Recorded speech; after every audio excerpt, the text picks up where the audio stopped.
pull the rock into the center, which was my hand would be the center, right? Because that's where the fulcrum of tension is, right? So centripetal force is this attraction toward the center. So instead of the stone and the weight of the stone pulling away from my hand, it was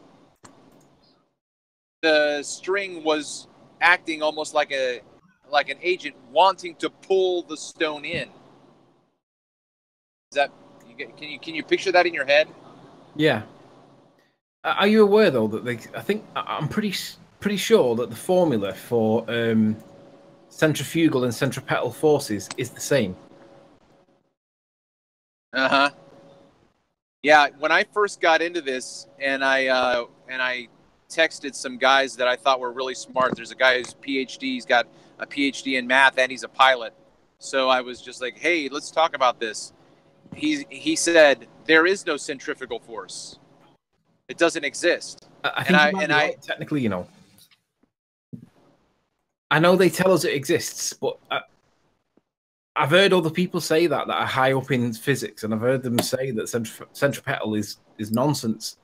But we're told that it exists, so I'm not sure what to believe or take from that. But I have heard that said before. Yeah, to me, I think they just get rid of the ether, just like Einstein did. They just get rid of centrifugal force and call it centripetal. I think you might be right. Alan B, is that you? Hello, boys. Oh, hello. Hello. Oh, great! It's Alan. Hi, Alan. Breaking ranks, are we, Alan? Are you being sarcastic, Mr. Plain Truth, Travis? Yeah. I'm just poking fun at you. How you doing, Alan? Not too bad yourself? Not too bad. Not too bad. Feels like it's been a while, Alan. Where you been? I've been good. Been bowling. Been gardening. So how come they're all still on protest? Is it because they haven't got an answer to the gas pressure thing, or is it some other reason? I think nobody likes the show anymore. Oh. You're all alone in your echo chamber. It's not an echo chamber, though. There's a free link, isn't there? You're here. Just thought I'd say hello. Alan's bored. Does look like rain.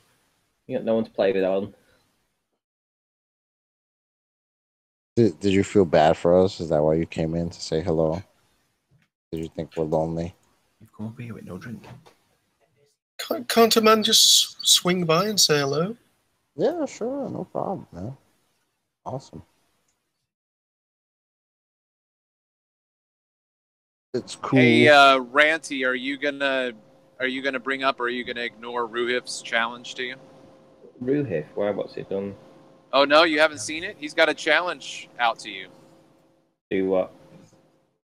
Let's see. He made his observations. I think I brought it up a couple weeks ago, and brought it up to you guys. He has those still shots, and so he's got objects in the distance, and he's got his theodolite measurements and whatnot. And so he didn't bring it up in his challenge to you, but I made a big to-do in the comments section, because he talks about radians, and radians are measurements of arc in a circle. And so I was challenging him to face up to the fact that his theodolite was already calibrated to measure circles. But I think I'm trying to remember. He gave you a I think something of a link to go and purchase something for like 26 pounds, 75, and he said if you started up a GoFundMe, he would just put the whole amount in for you. And then you've got to do this observation, and he's got windmills for you to observe at a particular distance. But it was in my feed this morning, so it was pretty recent.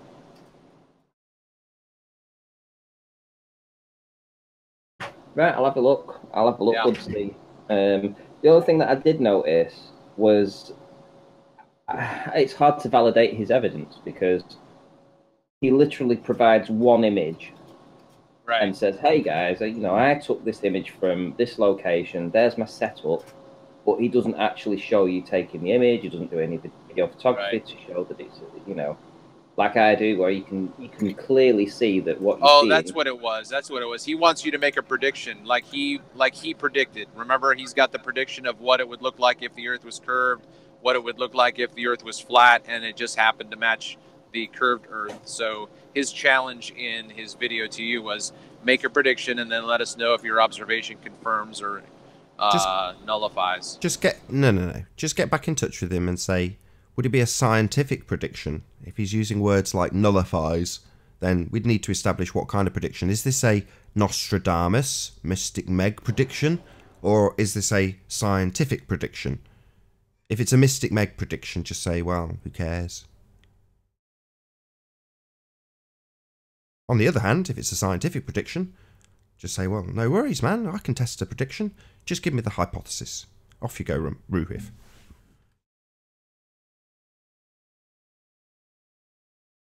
Well, I mean, I guess I would think that he would say that it would be, if you know the distance and you know the height, then yeah, but see, it's all presupposition, because Ranty's not going to predict that the wind turbine is missing. It's like what Ranty showed us with the flame that's right above.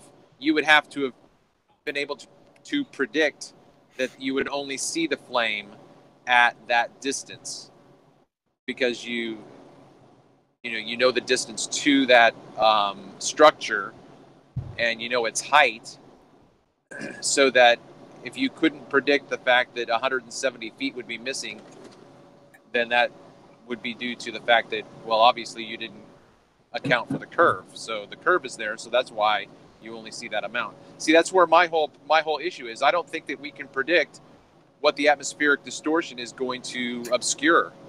No, and I was just about to address that, and I think I might address it right now with you guys, actually. In fact, yeah, I will, actually. Well, I'm going to start now, so...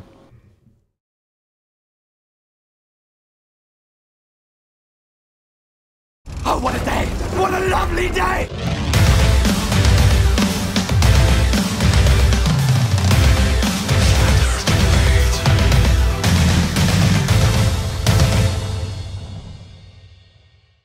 Welcome to Flat Earth Debate. I'm your host, Nathan Oakley, and if you are new to this channel, or you've not done so already, be sure to subscribe and hit the bell notification icon to keep up to date with the Flat Earth Debate. If you would like to support this channel, there is a super chat that runs alongside each of these shows while they're live, and there's also a PayPal link in the info box below the video once it's rendered. But most importantly, if you would like to join the discussion, simply mute the page you are currently watching, then click the link in the info box below this video to join the panel and express your views on the shape of the Earth. If you do join, please don't swear. If you do, you'll be ejected, and if you are, please don't try to rejoin the stream using sock accounts. You'll be warmly welcome back on the next stream. Please also share the show. Sharing the show obviously increases the live audience, but this in turn increases the chances of a more diverse panel. So please share the show. And one last time, if you're new to the channel or you've not done so already, be sure to subscribe and hit the bell notification icon to keep up to date with the Flat Earth Debate. Now, we are joined by Ranty, Sleeping Warrior, The Plain Truth, Earth Flattener, Chocolate Saiyan, and Arwin. Good to have you all. Hola. Hello. Hello. Hello. Right, I'm going to rattle through housekeeping real quick. So, I know, Ranty, you've got stuff to get to, so I'm going to do it as quick as I can, but don't cut off the question. Don't cut the questions. Don't cut the questions, though. So, any signs of curvature? Nope. Any signs of axial rotation?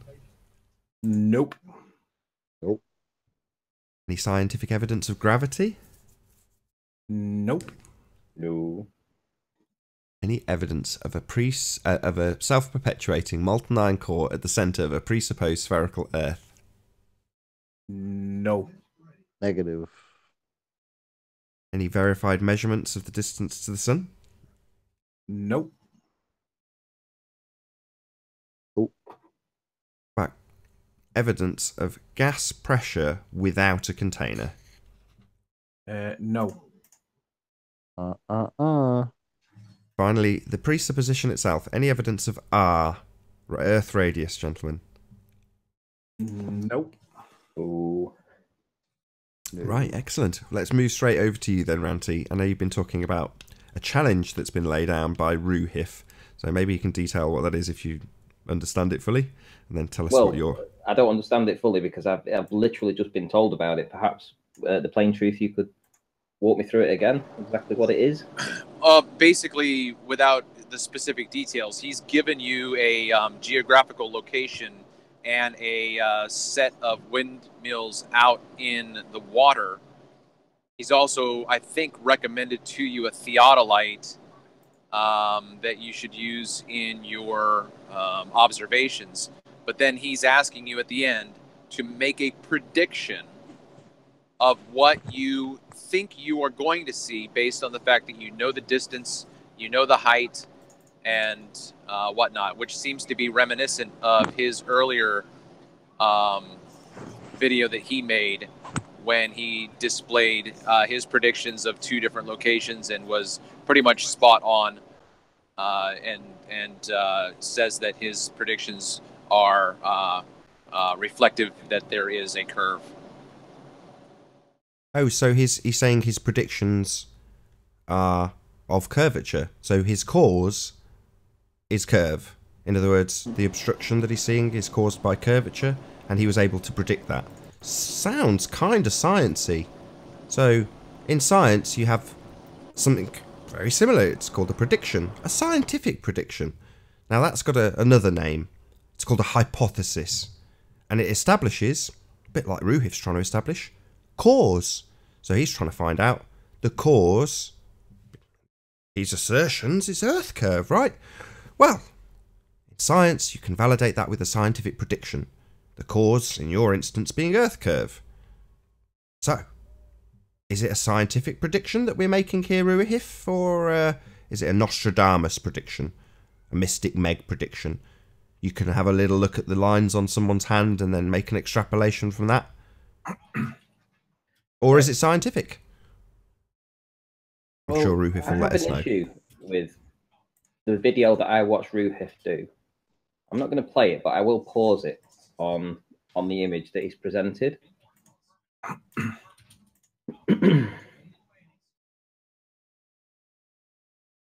you got me up, Nath? I do. So this is him with his theodolite, and he said that he took this image from, he gives some details of his location, the equipment that he used, etc., and he shows this image, right? And he's obviously saying that the green line is where the flat horizon would be if he was on a flat Earth. The red line, the blue line, they're different, you know, for the curved Earth, and etc. But this is the only evidence that he provides. This is it in its entirety. He doesn't show the video, the image being taken. He doesn't show any video footage. He just presents this image with the crosshairs in, right? Now, anybody could do this. Literally, you could put a crosshair anywhere in this image. Am I right, Nathan? And say this is what it should be. Not exactly the most... It's not like what you do, let's put it that way. And I called him out on it, and I said, I'm sorry, but I can't look at this critically and say, well, how can I validate that this image was taken exactly how you say it was? There's nothing that says that this is an accurate representation of what you did. It's unfortunate. Sorry to interrupt. It's unfortunate for Ruhif because a year ago, this was the standard that we presented, and what you got was the same exact criticisms you're now giving him from ballers. So flat earthers would present this and go, look, this proves it's flat. And they go, well, how can we even accept it? We don't know where you are. You haven't given us the barometric pressure. You've not given us your altitude. You've not shown us GPS locations. You've not twiddled the camera around to prove that's where you really are. And at the time, I remember you doing it, Auntie, going, what? It's just a photo. Why do I need all that stuff? Now, tables have turned. It's like, no, this isn't the standard, Ruhif, I'm sorry. A year ago, you might have got, well, you probably wouldn't have got away with it on our side. You might have got away with it on your side. But no, not anymore. Well, I can reverse it. I can reverse this on him. He's essentially saying that he's gone out and he's took this image, and what do you know? It absolutely 100% conforms to the ball model, yeah? Not even close to being the flat Earth. It's the ball. This is the ball Earth prediction, and this is what he went out and he filmed it, and this is his evidence, yeah? One image with some crosshairs in between it. Can I... Sorry, go on. Yeah, I was just reminded of this image of my criticism, and that is this. The green line is the flat Earth prediction. But that would require the object to be much closer and larger. Ridiculous. Yeah, I was going to get on to the perspective aspects of it, but well segued. Exactly. Yeah, I never thought of that as well, actually. Yeah, he has omitted perspective, as per usual. We can flip this around, though, and we can look at things like... Let me just move that out of the way. So if he was to ask me to do a prediction, this is obviously the image that I took, and I'll just get rid of all these lines, right? So on this image here, if I was to ask to give a prediction of what I would have seen or what he would have seen, and he was to give a prediction, this is what he would have done. He would have said, well, this, where this red line is now, this is what's going into this is the ball Earth model right there. That's the ball Earth model. That's what I expect to see. If you go to Barrow and you look over at Blackpool, you will only see this portion of the top of the big one. That's what the ball Earth model would be. So I can flip it back on him and say, well, do you know what? I did this in a video, right? I did this in a video, and look at the comparison. It's not even close. You know, we're seeing all of the big one, literally all of the big one. And how does that conform to his ball Earth model? You know, this is a video, not just a still image that he's put some crosshairs on. This is actual footage, actual video photography, where we can compare like for like. You know, flipping it back, what would he predict? He would predict that this is where the curve would be. So I don't understand what his challenge is, really, to be fair. You know, he knows I will go out and I'll just crush him with it. Okay, let me say this right. So that red line, Ranty, is a you're just making that up per se, right? That's going to be the curve. The top of the entire building is 227 feet tall. Essentially, I think there should be 98 feet of curvature. You should only see 98 feet of the top of it. So putting this line in, roughly 98 feet of the top is what we would see on the curve calcs. This is what the curve calcs would say. According to the curve calcs. For the ball Earth. So yeah, if you exclude perspective and only take an orthographic account of the world, therefore maintaining actual sizes of things in their feet and inches value, then it would be that. But presumably, when Ruhif's making his comparison telling us where horizon, he's not factored in any perspective whatsoever into that. And he'll just say, no, I don't need to. His answer will be, I don't need to. I guarantee it. Yeah, but the problem is that we're looking at something that's still at 90 degrees. So it's not only the fact that there's that much missing, is that the top would be angling away and the angular resolution would be, or the angular measurement the top would be angling away from us. So it would be diminished even then too. Absolutely. But we're not. We're looking at something 90 degrees straight up and down. Yeah, so the one in the top is much closer. So therefore you have a considerably wider viewing angle. The angular resolution of this roller coaster in the top image is vastly bigger than the half a degree that Ranty has caught it in the bottom image. So there is a viewing angle reduction. What's another word for that?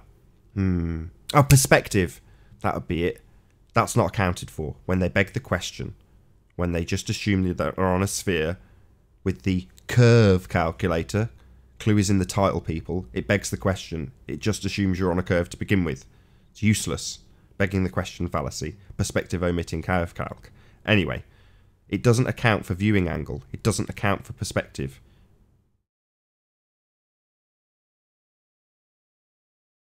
One other thing I want to say is that also during the day you get things like this. This is a video that I took today.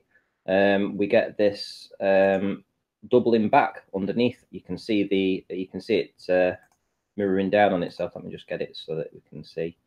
There's the Walney Lighthouse. Now this is off the pier again, 44 feet in elevation. But watch when you come to the buildings of Barrow. Again, they're all doubled down on themselves. You can see when we get to the end of the mountain, I focus on that for a bit, and this is where you can really see how it doubles back on itself. I pause it right there. You know that the mountain itself, it is going on. It is carrying on. It goes further down here, but it is completely being mirrored. The sky is being mirrored back on itself. So this is the refraction line through the entire area. This is all atmosphere. This is essentially atmosphere, because this sky doesn't live on this mountain, right? This mountain in the background is real and solid. This sky is clearly an optical effect that's being miraged in front of it, essentially blocking the bottom of this mountain out. We can't see it because the sky's in the way. Well, how can the sky be in the way when the sky's above it? Well, in this image and the video, the sky's below it. So it is causing blockage. This what we're seeing here, this sky, is effectively blocking out the mountain behind it.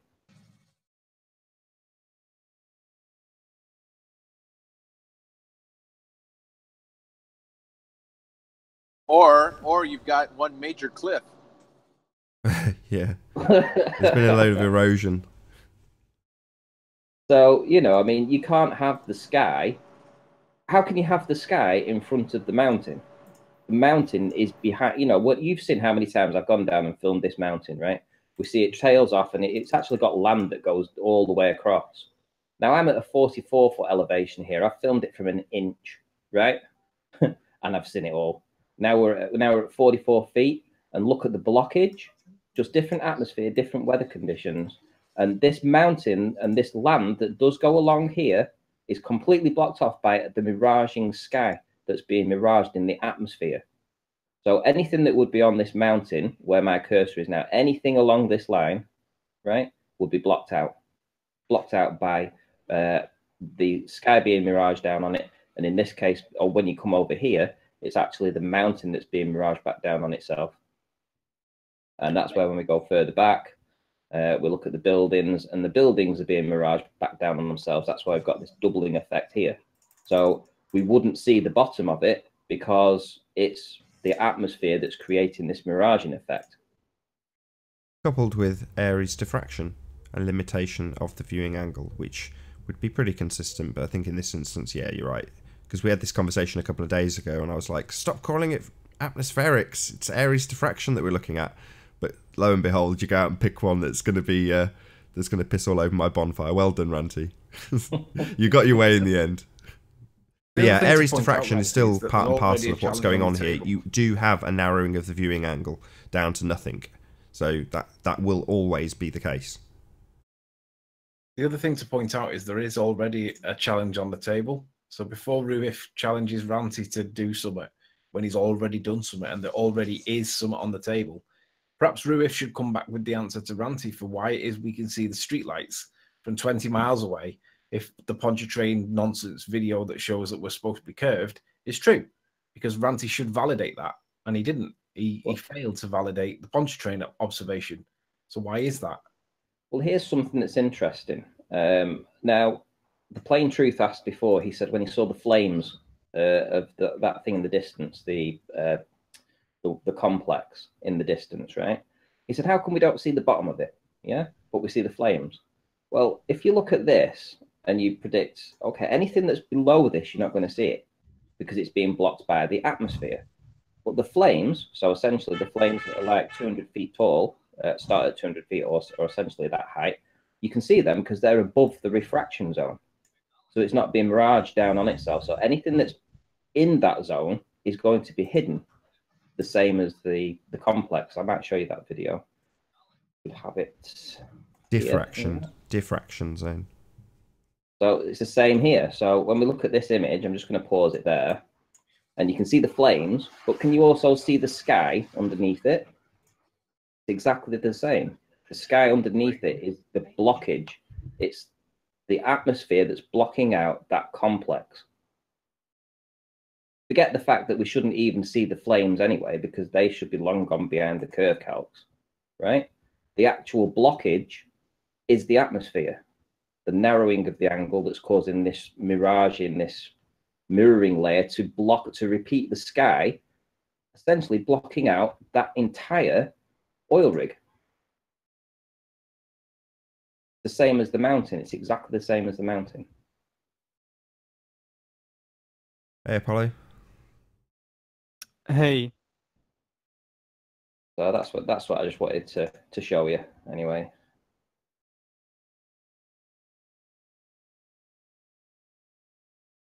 Thank you, Renty. Awesome as ever. No worries.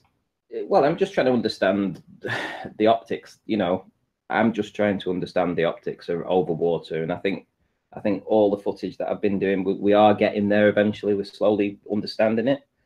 You know, we're not looking at things anymore and thinking, oh, that looks like curvature. No, we're starting to understand the environment, repeated observations and exploring the possibilities. We're actually getting the answers.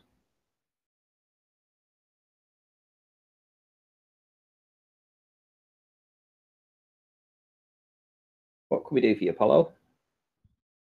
Oh, not much. Just joining in to listen. Fair enough.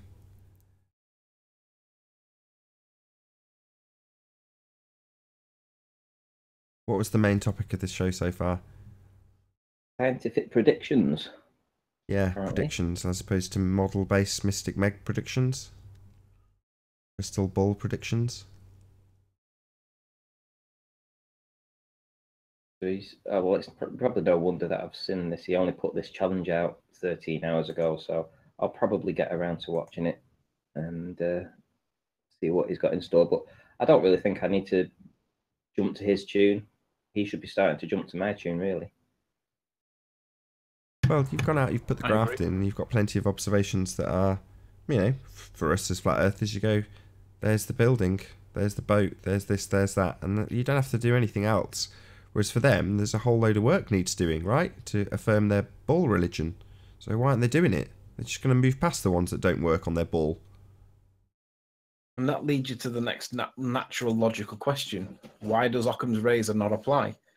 The conclusion with the least amount of assumptions is most likely to be correct. Why is Occam's razor dismissed when it comes to us?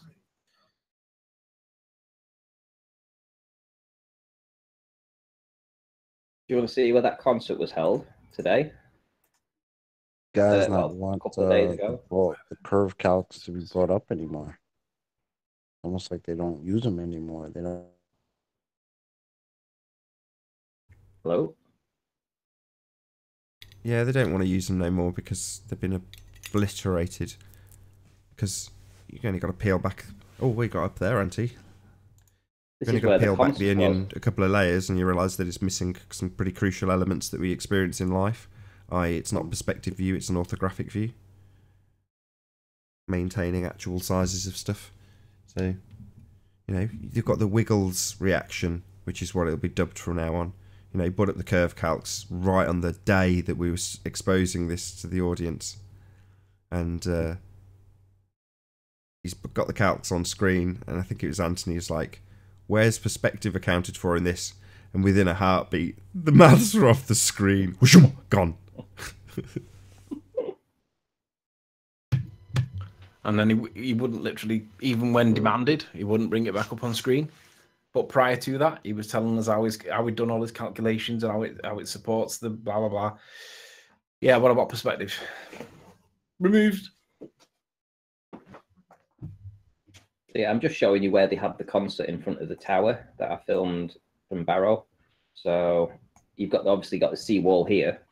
This is the seawall right there.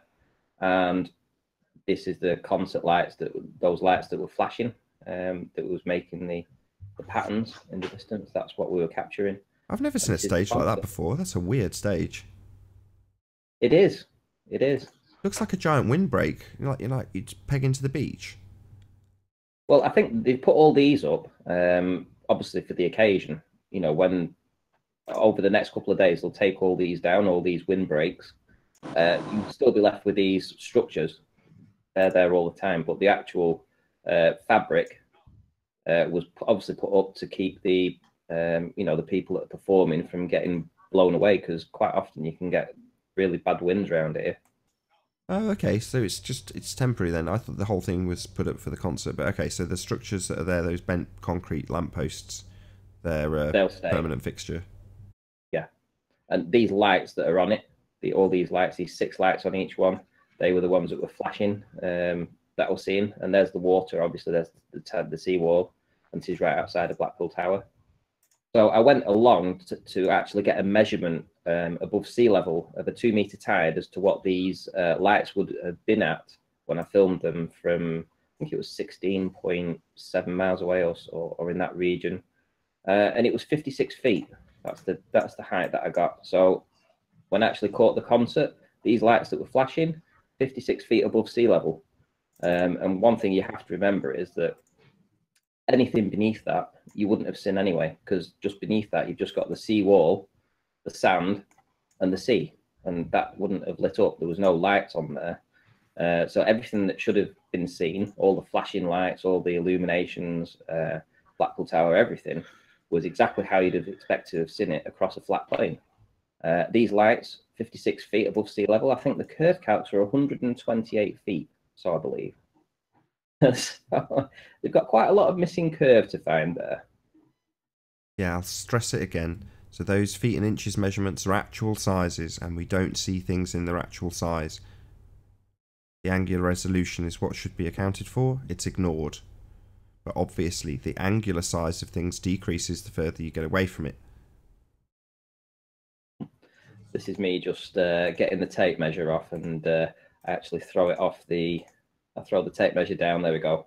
I've weighted it down, so I've got an accurate measure. There's a tide. So that was a 3-meter tide. I've got 44 feet on the tape, but that's up to the railings.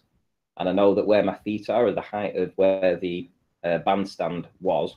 So I had to knock 4 feet off, because I measure in a minute. I get down to 4 feet. So I know that's at 40 feet. Then I had 3. Then I take 2 off because of the wave on the actual tape. And I got down to the measurement, knowing that was 56 feet above sea level, those lights. So that's how I actually got to doing the measurement. I might put all this out as a video, actually. So again, so you've got these measurements, and it means that it is cohesive, if that's the right word, with the curve calculations, where they're taking an actual size. But as you can see, that size is only relevant when Ranty's standing on top of it with a tape measure, because you don't see things in feet and inches, you get angular sizes of things. And essentially the curve calcs have hijacked the angular size relationships and turned them into curve and obstruction and things that don't really exist. We only experience perspective, we never experience curvature. There is no measurable curvature. No one will ever show you measured curve. There isn't one. No. But I've gone back to validate this, because I know that people will be asking, oh, you can't really be accurate to tell us what height above sea level all these things were and things like this. So I wouldn't worry about that. Just ask them, well, what's the angular size of it? Let's see where your calculator works with that. Oh, it doesn't, does it? It just works with feet and inches, actual sizes. That's interesting.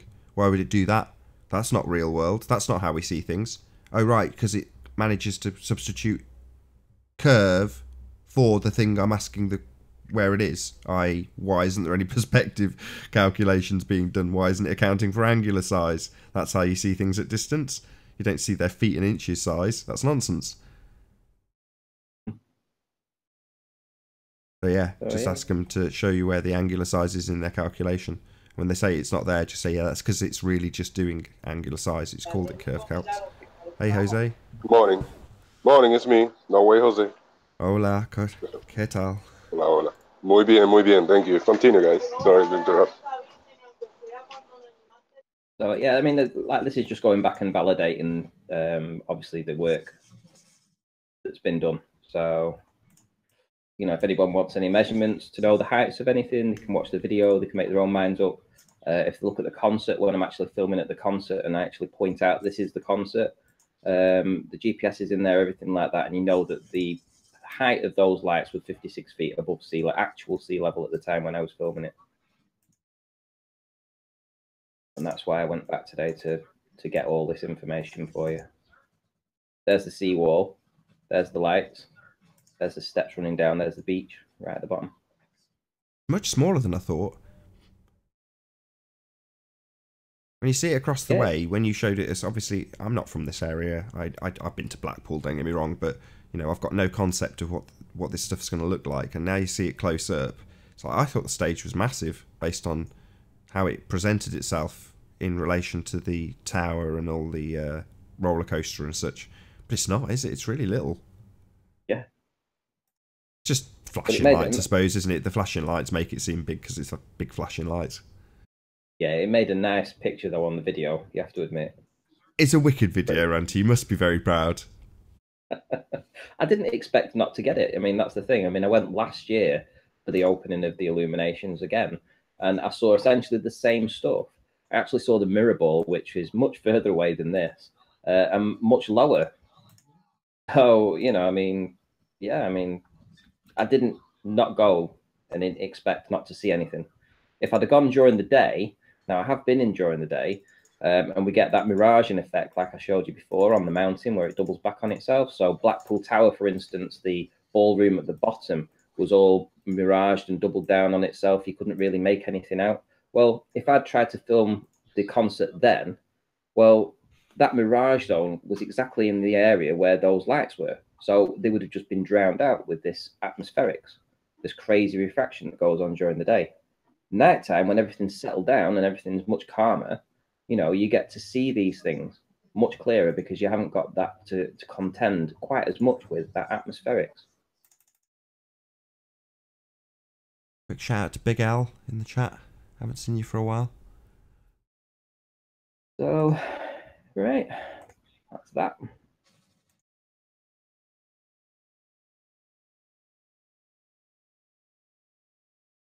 Ooh. So how you getting on with your poncho train stuff, Jose? Is he there now? That's him, isn't it? Have we got Jose? Quizás se me perdió. Yes, talk to me, guys. I'm sorry about that. That's all right. How you getting on with your Lake Pontchartrain stuff? I noticed one of your updates, but I don't want to steal all your thunder. Yeah, I was in different like platforms jumping and pleading soundly to give me coordinates and tell me if he was going to show up. I had no answer until a few days ago, 2 or 3 days ago. He messaged me and he didn't tell me if he was going to go. I doubt it. But at least I wanted the coordinates and I got him exactly 4 coordinates. He gave me some details on where to park or where to go to get the same shots. And I appreciate that. So I got the coordinates. I put them in the maps and they look legit, places that I can go. I'm not sure if I'm going to be able to make them all, but at least 2 of those are going to be able to replicate them and be there. So I'm looking forward for Monday to do it. Anybody who's green to this, basically, there seems to be Planet Orleans Parish, as John calls it, the only place on Earth that you can see visible curvature of Earth, it seems, is Pontchartrain. And there's one man who can catch that curve, and it's soundly. So Jose has volunteered himself to go back and replicate some of those observations. What are you hoping for? Are you hoping to replicate soundly, or are you hoping to replicate the thousands of other people that get it looking flat? You know what? I was thinking, I think I jump in the 24/7 debate, whatever channel they're running on the Discord. And I asked him, what are your predictions, guys, if I go to the same points on Pontchartrain and I go and I record what am I going to catch? They tell me, I doubt you're going to catch the same thing. I really don't have an opinion. I don't know what am I going to catch. I'm actually expecting to catch the same thing that he is because, you know, I feel like it cannot be all fake. It cannot be all CGI. Something about refraction, something about mirroring can be, but I don't know. I mean, it's not CGI. I'll tell you that now. I'll tell you what he's doing. He's getting down to an elevation of approximately 4 to 5 feet above the actual water at that time. That's the area that he'll be finding the sweet spot in, the sweet spot of the refraction that will cause that effect. And I guarantee that if you go to between 4 and 5 feet and you start filming, you will capture the same stuff. But if you was to go higher, you know, Obviously, they will say that you should see further, but I will guarantee that once you can start seeing the buildings across the way, those are at 20 miles, they will not conform to the Kirkhouse at all.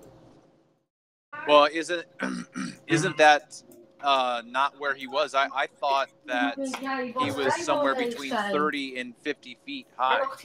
Hij lag gewoon in een container. I don't know. One of the coordinates, 2 of those are close to the ground, few feet, maybe up to 7 or 8 foot high. One of them is from above a hotel room, from a window of a hotel room, and some from the roof of the hotel room. So I doubt it. Maybe I don't know. I'm gonna try to go to the roof. You know, just drive into the parking, take a video. But I doubt it. I don't think I'm gonna make that one. I'm gonna make the 2 observations from below. And another one, I gotta catch a boat to get the power lines. I don't think I'm gonna do that either. So, I mean, I'll do my best on my way there. Just do a quick stop. Whatever I'm gonna catch, it's not gonna be the most professional with the best camera, but I will put content out there, and hopefully, it's gonna be glorious. Did I hear you say that it was suggested you wouldn't be able to replicate soundly? The guys told me, they say, I don't think you're gonna catch the same video, the same visuals that Soundly caught, because it's too much curve or it's too odd looking, like too crispy clear or whatever. I say I really don't know, you know. I don't see why. With a better camera, I think I could, you know, make it crispy clear. With my camera, it's gonna be a little less high definition, but still it's gonna be good. So I really don't know. I really don't know. Yeah, I'll look forward to seeing what you get. So again, there's been a bit of a... Sorry, go ahead. No, yeah. There's a little app that I can, as I record in my phone, I can show whatever I'm doing in the screen.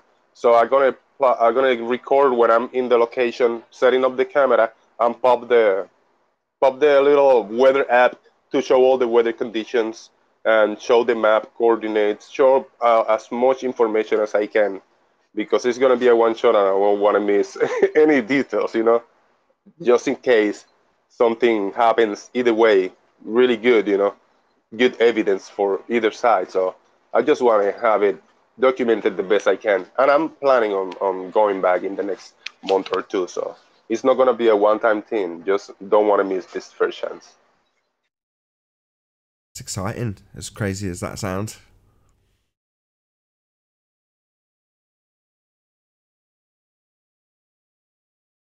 Yeah, there's also a bit of a back and forth, which is what Ranty was mentioning earlier. I popped everyone on mute, by the way, just because I couldn't figure out whose background noise was going. So if you want to talk, just make sure you unmute yourself. But yeah, there was Nummy Num, whose assertion was that there's CGI fakery at play on the images of the towers going over like Pontchartrain, the bridge itself. Who said that? Anyway, yeah, I don't agree with that. You took the words out of my mouth. I was about to say Ranty doesn't agree with that, but yeah, maybe you can follow on from that. Give you reasons. Yeah, I know you've already described how you think it's got. I don't agree with it because I can see the same illusion pretty much everywhere I look over water. So I just know that when he gets into a certain angle, gets to a certain elevation, he can manipulate the image that he's going to see just by the atmospherics. It's not difficult to do what he does, but it's easy when you understand what he's doing to look at it and know that this is how he's doing it. It's just a trick of the light, trick of the atmosphere. Relatively yeah, there's one of the little videos that he put, Soundly, one of the famous ones. It's like, I think, going up and down in a GIF, and you see the bridge, and you see, yeah, where the buildings are. It's a short video, but it's like a tweak in there. It's not CGI, but it's some type of a cropping of the camera, maybe as a big image, and he just shows a little spot in the middle of the camera, and he, I don't know, stabilizes or something. So it looks off, not necessarily CGI, but it somehow, I say it's manipulated. I'm not saying in a bad way, I'm just saying manipulated as cropped and just presented a little part of the video instead of the whole picture, you know? Maybe, why? Maybe is there distortion in the rest of the video? I'm not sure, but it's cherry-picked somehow on what he's showing. Well, that assertion's been made also by Adam Meakin, who's over on Iron Realm Media. So check out Iron Realm Media. It runs every Friday night. I think it's 10:30 p.m. UK time. Anyway, he did, it's got to be 6 months, maybe even longer ago, a Lego model of the bridge. And then he took a picture of it with a fisheye lens and then cropped it and got the exact same effect. So that assertion has certainly been made before by Adam, and modelled and photographed in obviously a much smaller scale. But yeah, nonetheless, he managed to replicate that effect using a fisheye lens. So that's certainly been postulated before. I'd be pretty upset with George, you know, from what he said. Can I tell you what he said? What's he said? He made a joke earlier. It was quite funny. He's basically crediting me with begging for the money to buy the camera when essentially it was you. Oh, I'll take responsibility for that. I browbeated Ranty into doing it. So I, for months, was going, sell your camera, just get it on the market while it hasn't, you know, there's no inkling of the P1000 and it's worth the most, just sell it. And he was like, no, Ranty's a bit more moralistic. I was in sales, so I didn't care. I just saw a value attributed to an item, and Ranty was like, no, it's knackered, it's been used a lot, and blah, blah, blah, blah, blah, and wouldn't feel right this, and don't want to sell it that, and all the rest of the garbage when you've got somebody personally attached to some piece of electronics. Anyway, that aside, I said, well, if you do a GoFundMe, I'll be the first person to contribute to that GoFundMe, because I want you to have a better camera. And he took some persuasion, but eventually he conceded and was like, okay, I'll set one up. And I said, great, as you've just conceded and done exactly as I've asked, set up a GoFundMe. I'll not only donate to it, I'll help you promote it. So I basically told Ranty what to do, and he was very compliant and pretty much did exactly what I told him. And I ran a little marketing campaign for Ranty. He did a Ranty-a-thon. And we raised the money together. But it was me that was the driving force behind getting Ranty a P1000. I want him to have a P1000, and so does every person who donated to him. Indeed, indeed. And let me just say this, George. It was done within 24 hours. You know, the money was raised within 24 hours. Yeah, that was something else I was keen to get done. So, you know, don't get me wrong, I overestimated, or what's the words? Under promised to overachieve. So I said, oh, if we can get it done in 3 days, that'd be wonderful. And then pushed and pushed and pushed to get it done immediately, because I didn't want it to drag out and be a non-stop begging shop. That's not what this show is. But there are times when that needs to be done. You know, nobody's got infinite funds. Ranty, same as me. You know, I'm poor, Ranty's poor. I don't care. I'm happy to admit it. Time rich, money poor. I'm happier now than I was when I was rich. But that means occasionally you have to reach around to the people who are enjoying the content that's produced. It's constantly on screen. You know, it's on a revolving reel every single show. And this is all stuff that's been taken by, you know, some of the shots by me. But people have got out there and ultimately spent money in the first instance just to get the material to be debating about. Now, it's quiet at the moment. The Globeheads don't want to come in. But that doesn't change the fact that they're all reacting on their own platforms well away from us, and the scorn that they get when they join us to have these discussions. You know, Wolfie's just the latest in a long line of examples. But ultimately speaking, it's still having an impact. We've still got over 200 people watching. It's never been more popular. So I'm still very, very much content with the way the show runs. But it's taken a lot of effort from people like Ranty and expense to be able to do that. And, you know, me for one, I'm going to promote that every day of the week. No two ways about it. Nathan, let me just put this into perspective that George is criticising. Sean Hufford pleaded and begged for a drone, and then someone died in his family, and then he pleaded and begged for a funeral. And you don't criticise Sean for that? So why would you criticise Ranty for asking for a P1000, which the Ballers donated to? I don't really see the problem. Did you go and attack Sean for his funeral begging? No? Well, why not? Well, I don't see that anybody should. You can go do a GoFundMe for whatever you like. Sean is more than entitled to do that. So what? Sure, but my point is that George isn't attacking him for paying for a funeral by begging. Why is he not attacking Sean? Moron. Well, there was a reason I brought this up. It was simply because I noticed his comment just after I finished the presentation about the refraction zone and how things were all being hidden behind it. And I think I made a very good point showing comparisons and other videos to prove that point. And as soon as I'd finished the presentation, I noticed George had made the comment, which was, Ranty is such a loser, he had to beg for money to buy a camera. Lazy son of a bitch, cannot even earn a living. So his answer to the presentation was that. Now, I don't see how that has any relevance to the presentation that I just did, which was essentially smashing his little ball religion to pieces. So what about Sean then? What's your comment on Sean begging for a funeral? Is that because he's too lazy to get a job?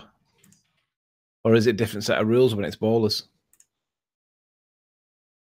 Well, no, what he's done is he's made this point to try and smear the evidence that I've just put forth, which was that I'd gone along and I'd been able to capture the platform, the oil platform off of Wales today, and we were seeing down to the flames of it, etc. And I was explaining how the rest of it was hidden behind a band of refraction, and was able to demonstrate that by showing you the mountain and the sky being miraged back down on itself, which would have obviously blocked out the mountain behind it. So I was able to demonstrate my assumption that the reason we can't see the platform itself, but we can see the flames coming out of it, is because it's hidden behind the atmosphere, right? I've done a very concise proof with imagery, and his response to that was to try and bring me down and make out that I was some kind of loser, this, that, and the other.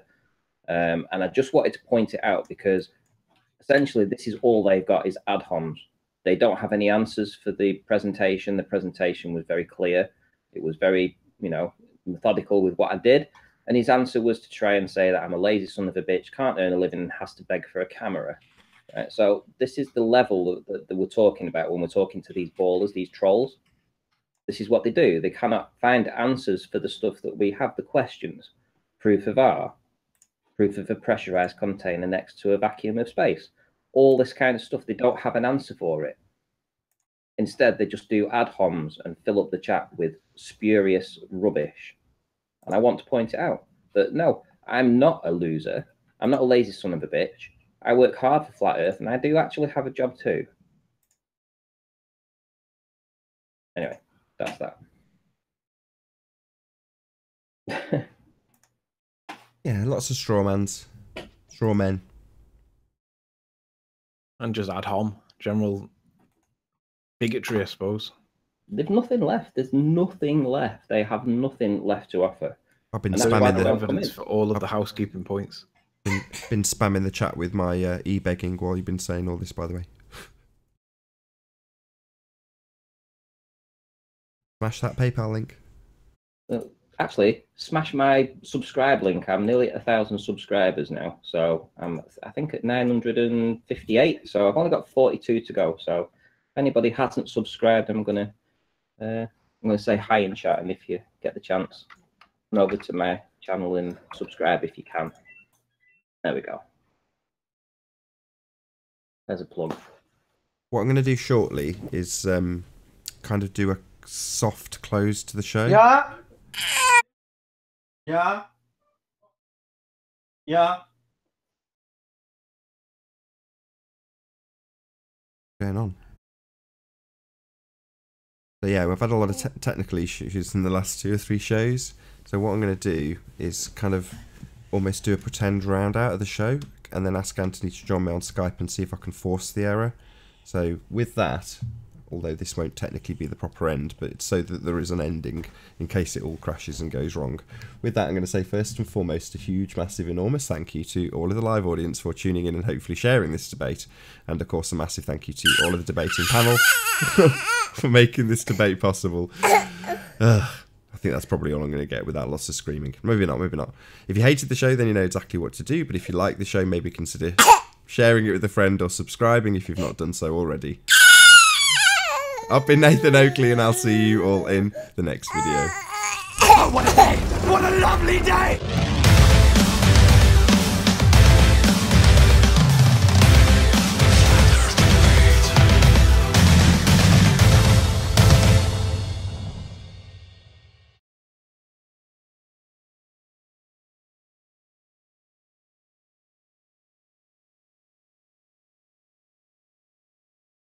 said something about like doing a fake ending, like just in case what he was trying to do doesn't work.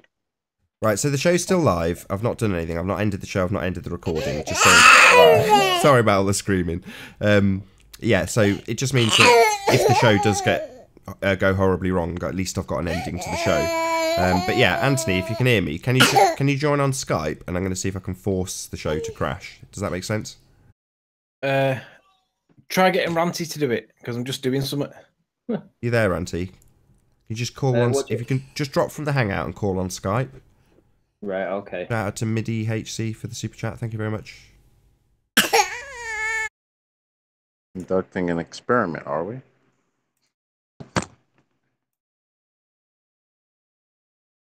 Shout out to me, the HC. I was talking to him yesterday for a little bit on the 24/7 Discord. You know what? Cool guy. Pronounced like, right? Say that again. My dick. Hello. Is it really? Yeah. Yeah, that's cool. Fucking Mitty. Mitty's cool. Yeah, we've all got flu. I've had flu for the last week. My wife's just caught it. My kids had it for a week and a half. So my kid's really unhappy.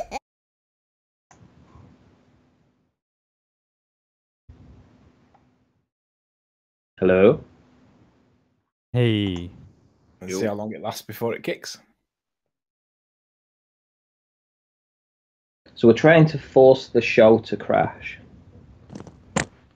Okay. Yeah, I assume Nathan's doing some. He's trying to weed out the whatever is responsible for causing the computer, I think, to overheat, and he thinks it's the Skype.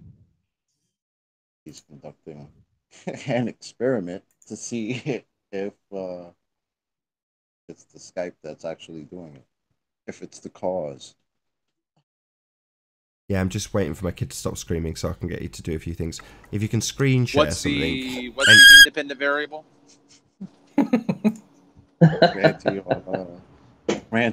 I'm sure she's doing it on purpose, you know. I'm sure I heard a slap. Probably her slapping me. Ranty. Better to lick the spoon. Where's my food?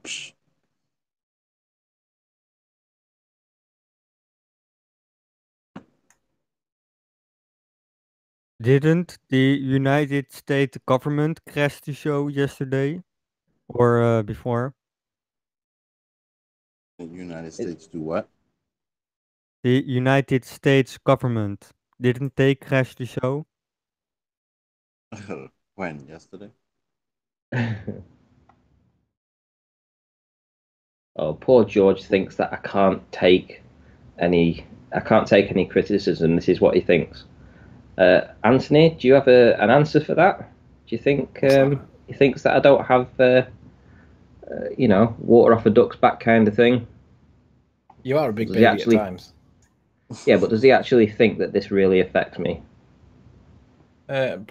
He might genuinely think it, yeah. Yeah, but even then, that's BS. It's not criticism.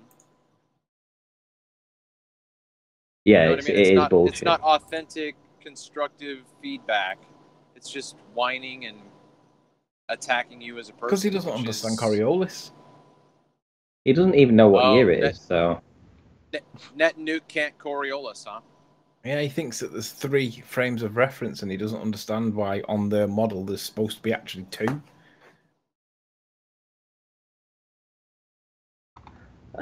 And the funny thing is, Nathan hasn't realised there's all these super chats going in right now. You've had like 3 or 4 in the past 2 or 3 minutes. So I'm going to say some shout outs. Shout out to Midihisk, Ratio Perfect, Retro Bill, and Legendary Hyena. Oh, and Dank. Anybody else? Yeah, shout out to Dank. What's going on, Dank? Shout out to everybody, even the trolls. Trolls make the show too. Shout out to Stiggy. I'm thinking this Friday to do a live modification of the P900. What do you think? I think you'll need a new P900. Really? You don't think I can do it? I don't know. I got a few more shout outs. Shout outs to people that I know that are looking and they don't want to key in the chat. Shout out to Joe Rogan, Neil deGrasse Tyson, Bill Nye, etc., and gang. Yeah, You guys are watching. Shout out to NASA and the government. You're not gonna shut it down, man. Appreciate it. Apollo, what's your view on the album art that NASA have used for the bullet? It's the other way around. The album used a NASA photo. Right, even so, the one that they produced that was on the thing, the Twitter feed message was not the message bullet wound that they say that happened.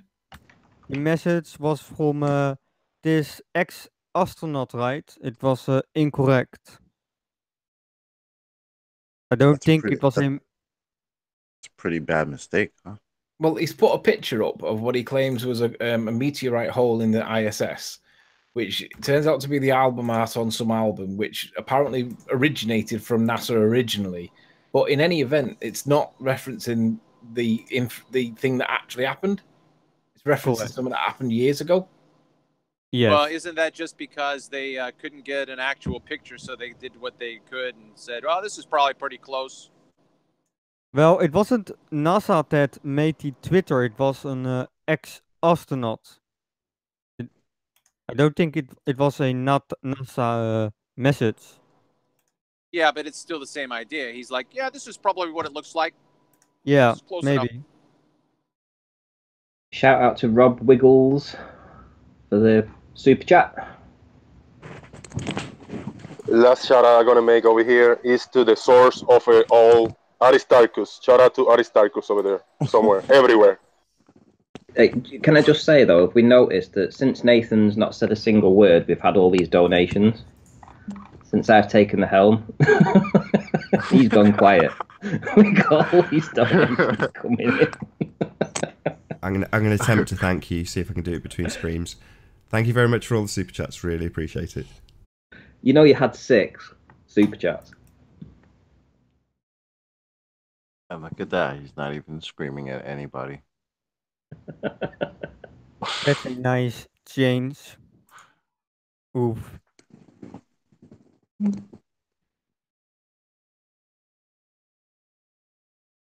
So, what do you think of this ISS Thumbgate thing? Do you think it was Thumbgate? Thumbgate. What? That's what it should be called. We didn't get an answer for why he thinks it's acceptable for them to use an old photograph for somewhat represented supposed to be like new. Hold on. Is that a Randyism? Did you just make that up, Randy, or is that something else that's going around? I literally just made it up. That's brilliant. That's awesome. That should go viral. If somebody else has already thought about it, I didn't rip it off. I literally just thought of it. So there we go. I'm sure somebody has got it out there somewhere already. Thanks to the super chat again, Rob Wiggles, Team Ranty, hashtag Team Ranty. Thank you. So yeah, Apollo, back to the question. Yes.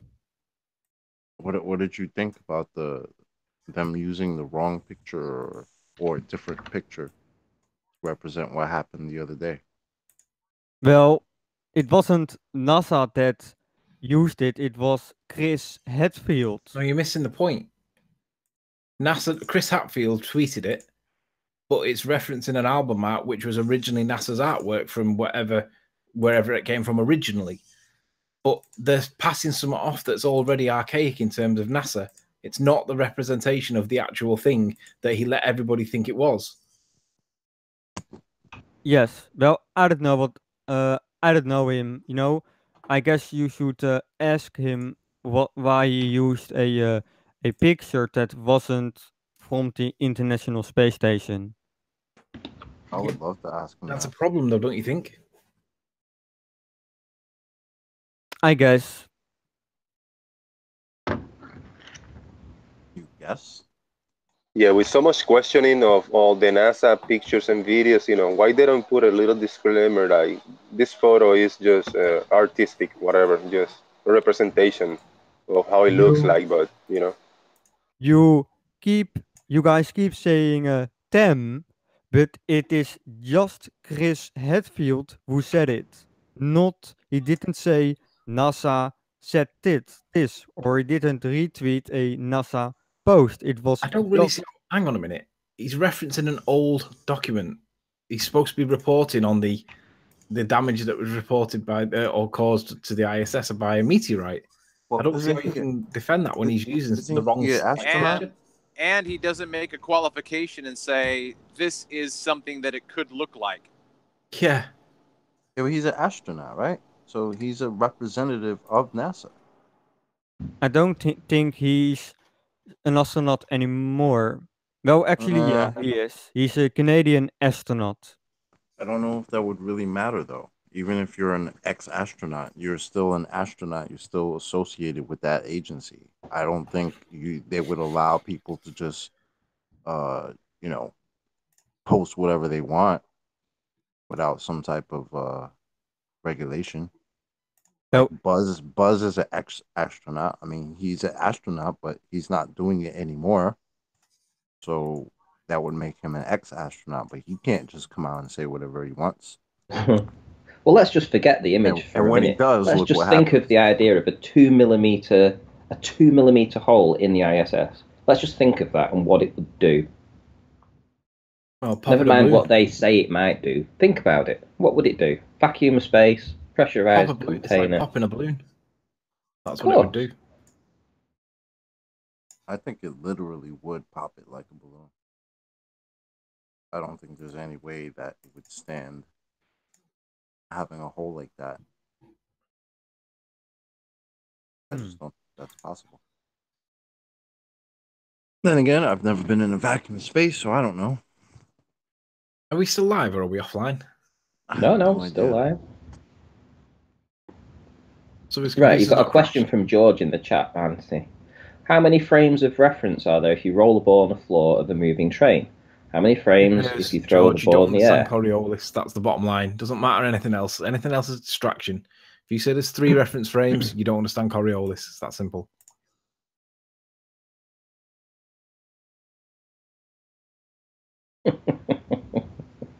In memory of the dodo. Yes.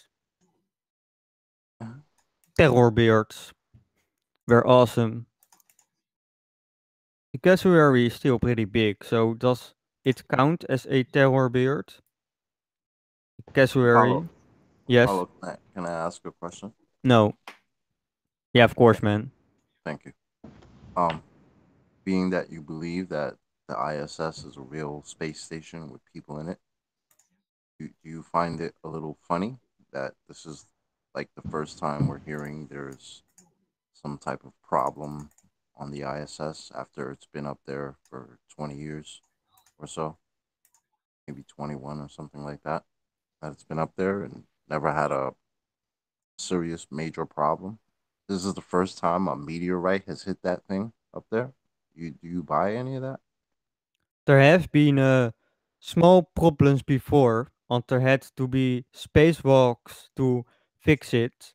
I'm not sure about meteorites. I guess I could look up a history if there has ever been an meteorite impact before.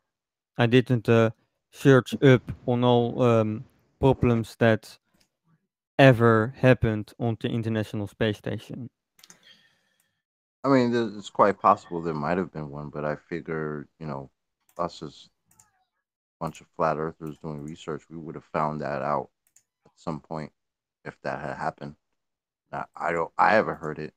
I could be wrong. Maybe somebody else has heard that happening before, but I just find it really funny and suspect that something that a tin can that's been orbiting the Earth for 20 years has never gotten hit by any micro meteorite, any piece of space debris that's up there, which is supposed to be filling up, all around the Earth, right? When they show you the diagrams of all the satellites that are supposed to be up there, it looks like a hot mess. But supposedly nothing hits anything else. Even the satellites don't hit each other. You know, even the ones that are working or not working, nothing hits each other. Nothing hits anything else. It's amazing. There have been several impacts of satellites, and not the entire International Space Station has been in orbit for 20 years. It was slowly expanded.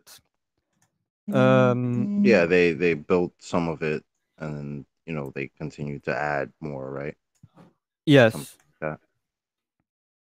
Shame there's not like a video of that, right? I was just gonna say, why don't you think they took video of that? That'd be like that's like That would be the pretty, greatest thing to see. Like yeah, it's you're like pretty actually watching monumental. construction in Yeah. space.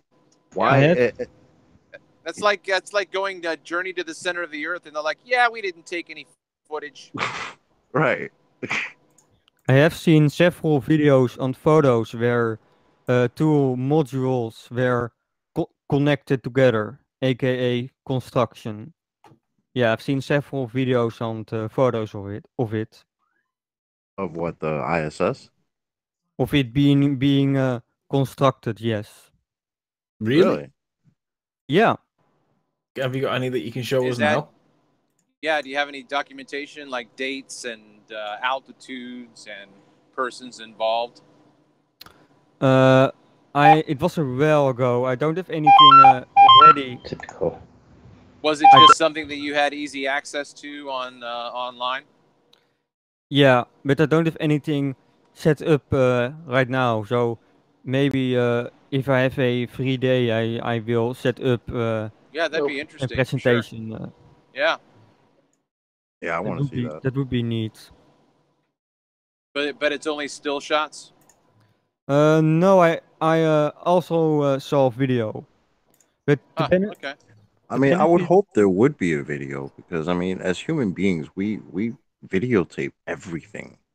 You know, whenever something is getting built, we videotape that. We take film of that. So, I mean, a space station being built in space, I would think that somebody would want to document that as, just another great achievement. I've also seen telescope photos of the space shuttle getting in orbit with the International Space Station. So you would see the space shuttle next to the space shuttle in a telescope photo. Really awesome. I mean, you would see the space station next to the space shuttle. Yes, and there are also photos of the space shuttle docked with the International Space Station. You know, when the space shuttle was still flying. Mm-hmm. And of course, yeah. What would be really that's not how these guys, when they go up in and out of there, right? They use a Soyuz. They don't. I mean, I know they obviously don't use space shuttle anymore, but that's what they use, right? Anybody that knows, is it the Soyuz that's supposed to go up there? They use the Soyuz right now. They use America used to use the space shuttle, and in like 1 or 2 years, America hopes to use either the Dragon, the Dragon to move personnel. So the SpaceX one. Yeah, but that's still a work in progress. Currently, SpaceX is just doing cargo. What I actually want to look for are telescopes photos of the International Space Station getting constructed. So you could see the module being taken out of the space shuttle and docked with the International Space Station. That would be really awesome to see with a telescope, but I haven't looked for it. That would be really awesome. Yeah, I would like to see all of that. But unfortunately, you'll never see any of it because it's not real. I've seen some Interesting really. is the mass of the ISS isn't being sucked out into space. That's pretty interesting. Well, isn't that like how you can have a pressure? How do you call it? How you can have a container with pressure inside a vacuum chamber? Wouldn't that basically be the same thing? Impossible, yeah. Wouldn't it be fun though to just put a little hole inside of that and do an experiment to see what would happen if you put that pressurized container inside the vacuum and just put a little pinprick in it, see what would happen? Yeah, that would be cool. You get a little model constructed of ISS that's completely airtight, and then put it into a vacuum chamber. Yeah, huh? I don't think that would. Well, I don't know. I predict. So you don't think it would? You don't think it would be an accurate representation of what would occur in space?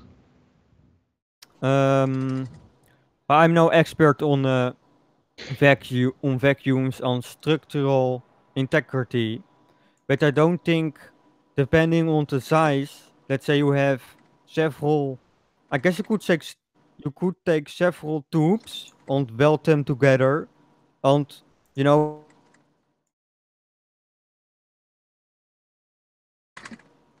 Hello? It's not a sniper in, is there?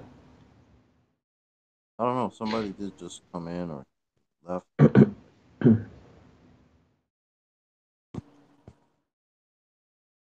One came in. Tom Hardy came in, but he got kicked. Is he still? Is Apollo still in? I still see his icon, but he stopped talking. Yeah, it's possible he might just have lost connection.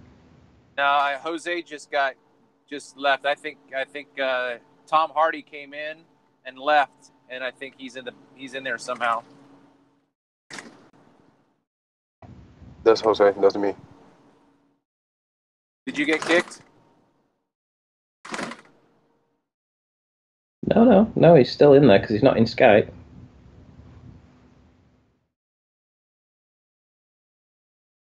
So I think what he was saying was that he doesn't really think that it would be an accurate representation of what went wrong with the ISS. Where I don't see that doing a scale representation of that would, I think that would be, valid. I can't see how it wouldn't be. Get a pressurized container, put it into the vacuum, somehow manage to prick it somehow and see what happens. This is my second account. It was remove a bunch of people from the back. I just removed him from the back chat. Right, it was it? Right. Yeah, I just jumped in to see who was the sniper, and it was yet with the little boss meme thing. Okay. Jose, was that Angelina Jolie in your other image? Yeah, that's all Photoshop I did maybe 15 years ago. Yeah, I thought that was her. Yeah. That's not easy. That's not easy to replicate for my. That's gonna be my avatar thing for this hangout, my original one. So if a sniper coming with a different little logo, that's not me. I'm gonna be with Angelina Jolie or the fishy guy. So what camera do you have to do this punch train stuff? It's a Canon PowerShot. I gotta give you the numbers next to it. It's a Canon PowerShot and it's 50 times zoom. Let me get the other specifications to tell you exactly which one it is. Right. Nathan needs me to screen share now, apparently. So I'm just going to share my screen and show you what I'm seeing. So I do apologise if this gets repeated over inside the chat. I don't think there's anything else that I can put on. Maybe put a video on, perhaps. Let's see. Let's have a look at this. I'll just put a random video on. Where's the beach one? That's this one. Nope. Previous to that. There we go. Right, Nath, if you want to display me, this is what you wanted to see, isn't it? See, to try and force the computer to crash, apparently. Okay. So if you're seeing this in the live stream, I don't know if you are, but if you're seeing it, this is just where I was this morning down on the beach, just getting some data for everybody that can back up the observation that I did from Barrow a few nights ago.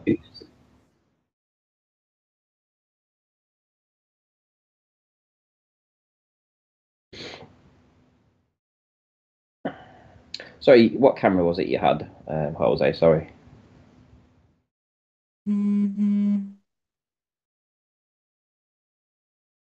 Is anyone left in the chat? Yeah, I put it in the Skype. Yeah, SX530 Canon PowerShot. Oh, okay, what kind of zoom does it have on it? It's a 50 times zoom.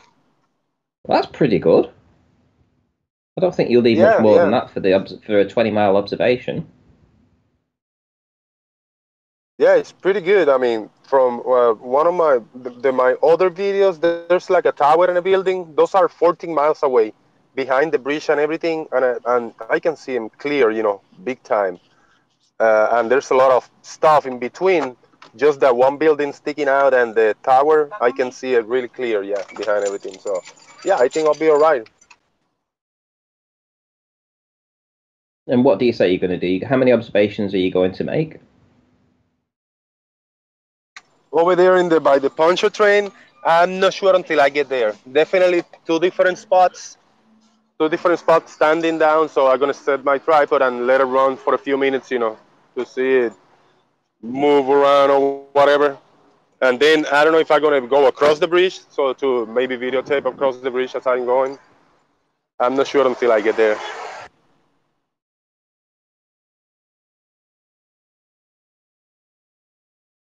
I'm going to do it in different zooms, you know, showing the whole shenanigans. I'm not going to just show still pictures or a little 3-second snapshot. I'm going to take a few minutes videos, you know, a few of them in different little spots, higher and lower as I'm standing up and sitting it down on the sand, etc.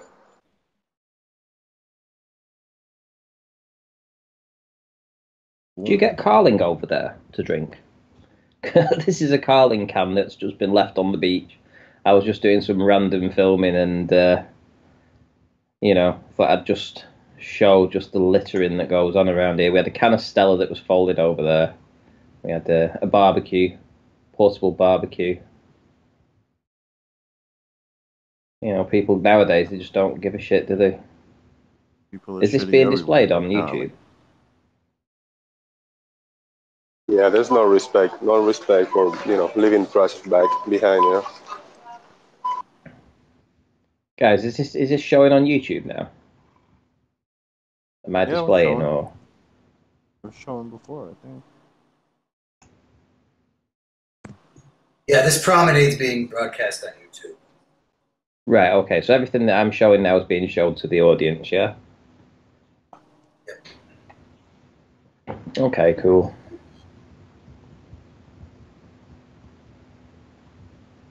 What's going on, Eric?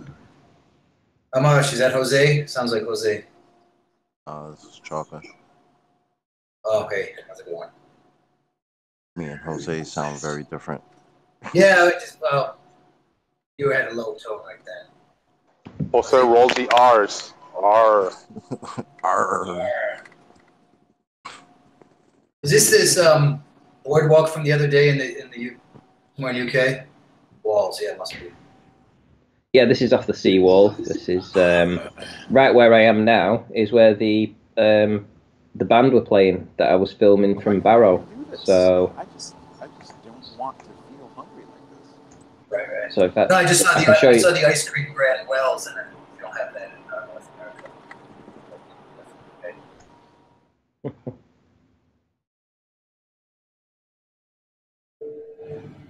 Well, this is because Anthony got in touch with that conspiracy cats guy, and he asked him to take a look at this evidence. So he wanted me to know. He wanted to know what the elevation above sea level of this walkway was that I'm walking on right now.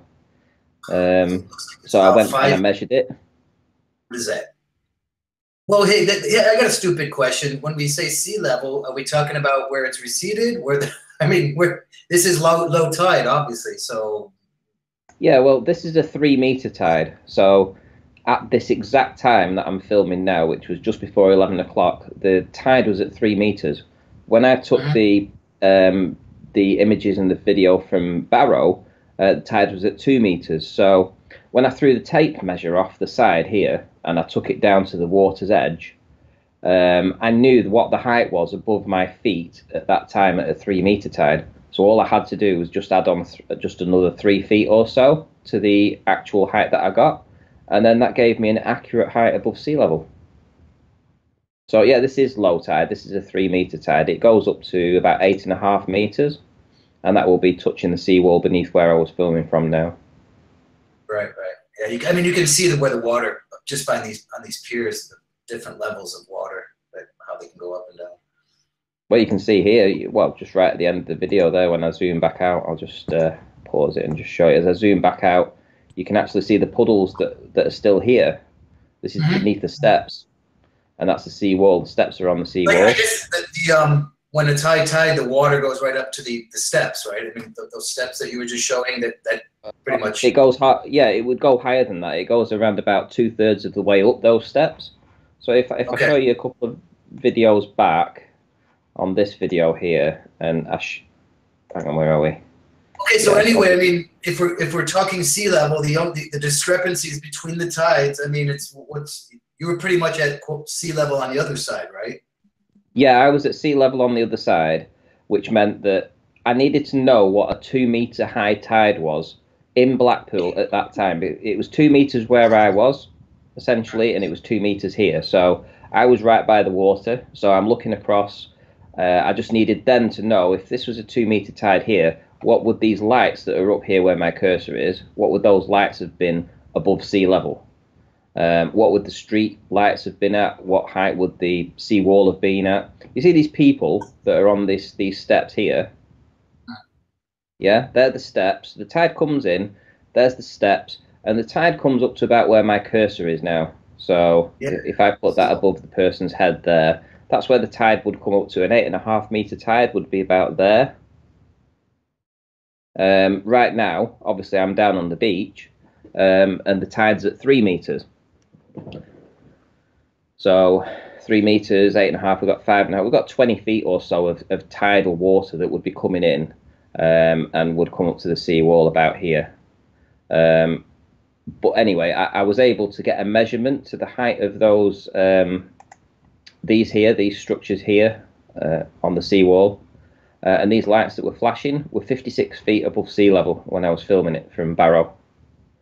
I think the curve calc was like 120 odd feet should have been missing. So the fact we were seeing these lights, you know, with the concert playing here, that were only 56 feet above sea level when I filmed it. I mean, that there and then they've got to just, you know, where's the missing 70 feet of curve? You know, we just see it because it's there. Yeah, no, this is getting what we're seeing now. I mean, we should have figured this out before the famous P90. I mean, I've been seeing stuff from 70 miles away. Okay, granted, from a high vantage point, but yeah. 70 miles. Even I can even see further. I mean, on a clear day, I can almost see Canada from central New York.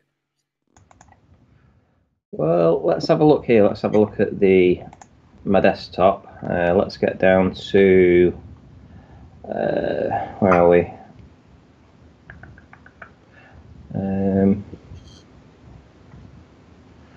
Need to find the video that I did with Barrow Blackpool. This one. So I'll show you these lights. Where are we?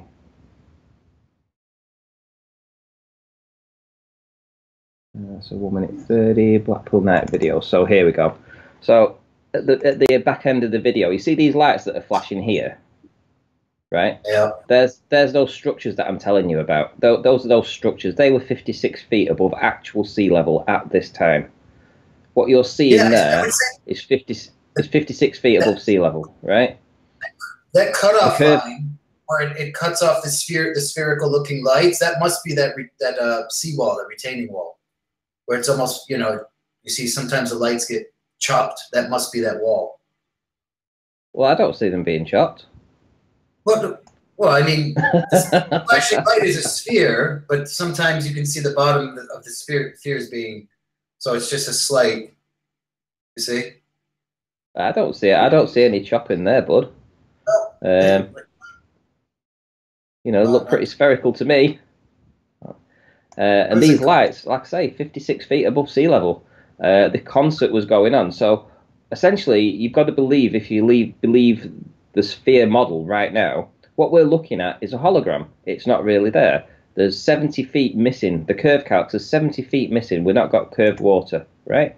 So what's going on? Are we actually seeing holograms here? Or do you actually think that what I'm videoing right now is reality? Do you actually think that the camera is actually just seeing it because it's there? Or is it loomed up beyond the curvature of the Earth? That's magic. Yeah? Which one is it? There's 70 feet missing here. Where is it? It's mathematical. And this is why I went to get the measurements. So now I know that those lights were 56 feet above the water when I filmed it. I know that the curve calcs say it's at least 120 feet beyond the curvature of the Earth. So now that we have those two values, we have value number 1, which is 56 feet, and we have value 2 of 120 or so. So where's the missing curve? Where's this? Are these lights a hologram? There's other things that I can show you. Look at this. Did you see that the guy that was doing the infrared videos from the plane, he just put a new video out the other day. I think it was the 500-mile one. Yeah. It's awesome. Well, this here is streetlights and illuminations all along the promenade there. That's all along the promenade. This is Blackpool Tower. Underneath it, this black area, you won't see that ever because that is just the Tower ballroom. It's not lit up, right? But all the streetlights, all the illuminations are all lit up. In a moment, I'm going to pan across and I'm going to show you the big wheel. There's the big wheel. You shouldn't see any of this. This big wheel is not there. It's a hologram, if you believe this, right? This concert isn't there. When is it going to become enough for you to see this stuff and just think, do you know what? Actually, that looked pretty damn real to me. It looks like I'm actually seeing the thing because it's there. Because if this is loomed up, then that means the top of the tower's loomed up too. But the tower looks in complete proportion. There's no edit point in the middle where the refraction looming finishes and the reality kicks in. This is the entire tower. So that's the whole tower must be being loomed up as well, which would mean that it's not just in a narrow band of 0.5 degrees or 1 degree. We're talking 2 or 3 degrees where this tower's being loomed up in proportion. What would be the cause? It's not even bending backwards on a curve. I mean, it's not even skewed. Like if you Photoshop, you skew stuff. I mean, the top should be getting really. It's ridiculous. I mean, it's perfectly straight up from ground level, from sea level. There's no leaning. It's not leaning back even. There's no building anywhere leaning except for the Leaning Tower of Pisa. So I mean, there should be leaning buildings all over the freaking planet, right? Yeah. I would imagine. Wait. We're on a ball. You know what? You know what would be interesting is we have a physical structure that is leaning away from an observer or towards it. What would be an interesting study would be to go there personally and view it and demonstrate that the angle is observable, because that's what we're told is the reason why we can't detect that that other structures are leaning away from us, is because the curve is so slight that you wouldn't be able to tell. But I think that we would all agree that initially in our minds we think, no, that's not true. We can observe something and tell that it's not what it should be. So you've got the leaning tower. Then if you stood at it straight on, so that it wasn't angling, so that it wasn't leaning to the left or to the right, but it was either leaning forward or back, you would be able to tell that it was off visually. Yeah, shouldn't we be able to go back to a certain vantage point, and if it shouldn't the curve correct it in our eyes so that it gets to a point where it looks straight? Is there any way? It's obviously it would be a quote unquote trick of the eye, but isn't that what? Yeah. I mean, not necessarily, because if you're far enough away from it, curving away, right, and leaning away from it on a ball, at some point it should look straight to you. Yeah, that's the point I was making. So can we get to a vantage point on this curved ball where the curve, corrects the discrepancy, and obviously it would just be an ocular, so it would make it appear straight. So if it's on a ball, we should be able to get to a specific vantage point where it, forget leaning back, just starts looking straight. Yeah, you would have to be. I think it would be better to be on the downward side, so that you would have to be at the angle where it's leaning towards you, and then you would have to roll the ball backwards. Yeah. So that it gets to that point. But I'm driving right now. Why don't you guys, maybe Eric, jump on and see what the specs are for the tower? How high it is, what the degree of angle is. That would be interesting. Why the hell it's leaning? It's leaning. What's it, 10 stories? So I don't know, 60, 70 feet, I'm guessing. Yeah, but what I'm saying is that if it's 10 stories and you know the degree, you should be able to then calculate what a normal building would. It's just under 56, 55.86 meters. So let's say 55.9 and 160 feet, 180 feet, 183 feet. Yeah. Are we still live? What's the angle? I would Yeah, say we're still the live. lean looks about 20 degrees or something, 15 to 20. So you're saying that it's at a 70-degree angle? Because if it's 90 degrees is straight up, then if there's 20... I'm just visually, I'm guessing it's right. It says the tower leans 3.99 degrees. Only 4 degrees? That's it. I mean, it looks kind of slight. It doesn't really look. I mean, well, it depends. You take the compared angle to any other building, because nobody in their right mind would build a building like that. So it just, it does look off, even if it is just 4 degrees. But true, it's just Well, I guess if you're taking the angle from the base and just I don't know, because if you start at the base and you go to the height, it looks more than 4 degrees. It looks about 10. I don't know how they calculate it. Yeah, that'd be interesting. You'd have to drop a plumb line from the top. Yeah, man. It should be good to go and see if we can get that building to lean back so where it appears straight. Thank you, Ball Earth. Well, even then, that's it, right? So if it's only 4 degrees, which is very, very slight, I suppose then the trick would be to go there and look at it from both of those angles and see if you can be honest and say, yeah, I can't tell if it's leaning or not from this angle. You know, the other thing I was thinking of the other day, you know, with all the modern engineering and building, like, is why aren't we using the centrifugal force and the planet's rotation and stuff? Say that again. There must be some sort of, if we're living on a spinning ball, this motion, shouldn't we be like using it in practical instances to build stuff?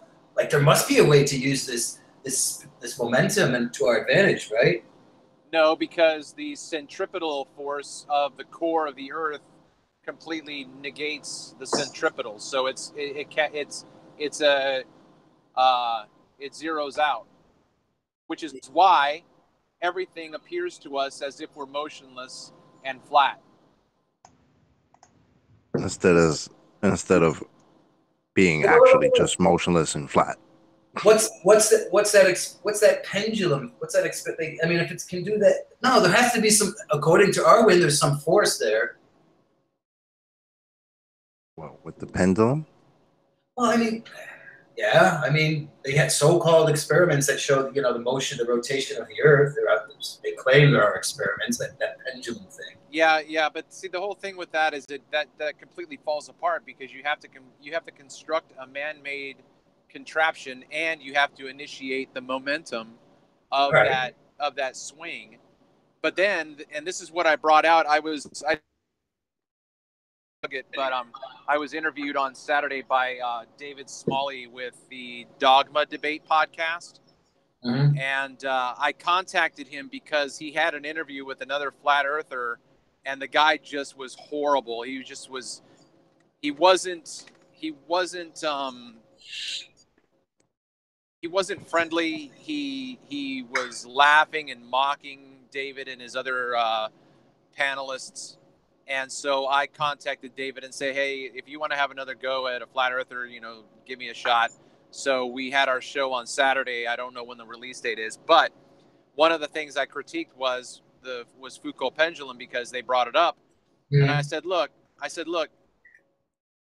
you can't use Foucault because the pendulum is attached to the Earth. Well, I know. You can't. You'd have to eliminate that variable. And they're like, yeah, how would you do that? I said, a helicopter. They said, well, what if we hung something from outer space and it hung all the way down to the Earth? I mean, they actually said that, right? And oh my God. I'm like, guys, I don't log in with Coriolis. Well, I was listening to Joe Rogan and Neil deGrasse ass Tyson. With the, huh? No, go ahead. I didn't know you started cutting out. I think. What were you saying? I said the same thing about Coriolis. Coriolis doesn't work because it creates a zero equation. Yeah, I know. That's the Coriolis effect. The Coriolis effect is one of the most annoying things to deal with, in my view, because I always revert to some sniper. And I was in the Marine Corps. Let's say I was pretty much, that was my job. And no, I was never trained about Coriolis effect. Sorry. Windage is probably the biggest thing you have to account for. And nobody talks about that. I think they're trying to conflate windage with I don't know what. I just, these videos with these military snipers talking about Coriolis. And windage would just be the air friction. Mm-hmm. And it's elevation. That would have nothing to do with your actual target being in a different place because the Earth spun. No, exactly. Right. I was never trained. I mean, I'm not saying I was the most world famous. I was pretty good at my job. Put it that way. I was good enough to be called a sniper. So that's utter bullshit. Coriolis. But yeah, Neil deGrasse Tyson was talking. It's funny. He brought up. He was asking Joe Rogan, the sellout. He said, "What's the what's the lowest point in the Earth's crust? And Joe, basically, he was talking about the Mariana Trench. And then he talked about what's the highest point. I forget what is it? The MK2. What? It doesn't even have a name. It's not like Mount something. It's what K2. What do they say is the highest point on Earth? K2. It's like some alphanumeric. Does anybody? Well, it's a choice between K2 and Mount Everest, isn't it? Yeah. Well, I guess Tyson was claiming that one, but ironic. Joe didn't. You know, it's like, and where are you getting these measurements? What's your base? You know, sea level, right? The level. It's just Mariana Trench and this mountain, the highest and lowest. Yeah. What's your base measurement? Oh, sea level. How can you have a base level on a globe, on a ball? I don't know. It's let's see, what is it? What are they saying on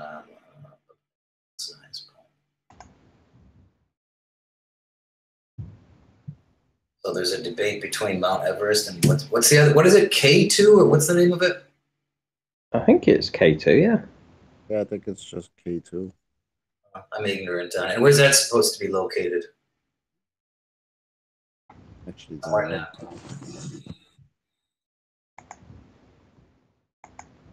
Mount Everest, highest altitude. Mauna Kea, tallest mountain. Oh, Jesus, what's the highest point? Just say Mount Everest. Oh, yeah. Anyway, I just find it weird that somebody like Tyson can say, what's the lowest point? It's like just totally skip over how he's getting these measurements. And what's the baseline?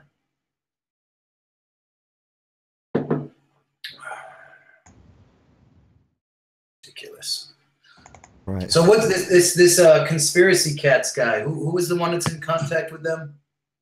It was Anthony that got me in touch with. Well, he sent conspiracy cats to my channel to look at this observation from Barrow. So I actually expect that probably within the next week or so he will do a video explaining this observation from Barrow. So he's got to account for why those lights that were at 56 feet above actual sea level at the time when I videoed it, that should have been hidden behind 120 foot of Earth curvature, right? How I was able to see them. I was able to see the concert, the big wheel, the big one, everything you can think of, the street lights past the big one, the street lights past the big one.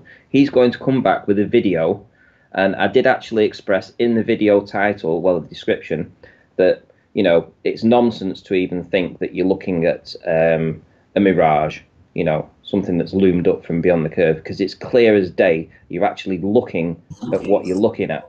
There's nothing in it that's like, you can't say that's a mirage. You're just looking at it, right? So he's going to come back with a video apparently on it. We'll see.